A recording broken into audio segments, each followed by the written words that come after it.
Emmanuel Macron's sidekick Clement Beaune has floated the idea of a European army, suggesting defense is a great European project for the years to come, and tipping France to play a leading role. The French president has been a vocal advocate of Europe having its own defense force in recent years, and his position was underlined by Minister for Europe Mr. Beaune during an interview with French broadcaster CNews. In remarks which are likely to raise eyebrows in the new administration of Joe Biden, Mr. Beaune appeared to take a swipe at the new US president and question the USA's commitment to Europe, while highlighting the threat posed by Vladimir Putin's Russia and Xi Jinping's China. Mr. Beaune said, "The Americans want to do less for European defense. The French want to do more for European defense. I think that's the big European project for the years to come. Our European partners are close to this path." Mr. Macron's support for a European army has been well documented. In 2018, during an event to commemorate the centenary of the World War I armistice, he stressed the need for a true European army,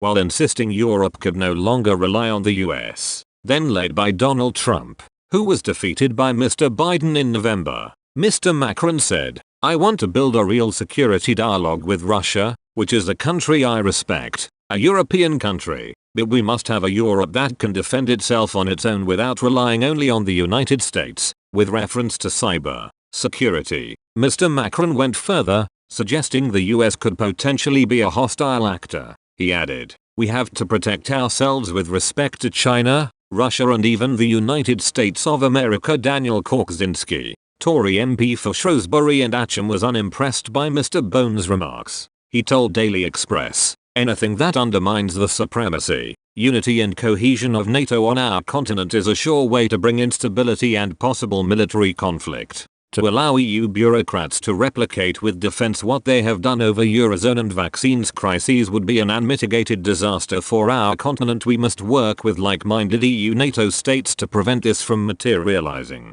The USA, Canada, Iceland, Norway, Britain and Turkey are all critical NATO partners committed to the defense of Europe but not EU members. We must not allow these countries to be pushed away by the bungling EU bureaucrats from our common defense, as these countries and their populations have no interest in working with this artificial past its sell-by-date supranational state. Concerns about the prospect of a European army have been raised frequently by UK politicians over the years, with Brexit Party leader Nigel Farage referring to the possibility on a number of occasions during the 2015 general election campaign. Speaking last month, Ben Habib, a former Brexit Party MEP, highlighted a little-known aspect of the trade deal between the UK and the EU, which commits Britain to pay almost £290 million a year into the bloc's European Defence Fund, which he sees as paying the way for a military force. Mr. Habib told Daily Express, "When you go back to 2015 and remember the debate that Nick Clegg had with Nigel Farage, when Nigel said they were aiming to have a standing army and Nick said something like 'don't talk garbage,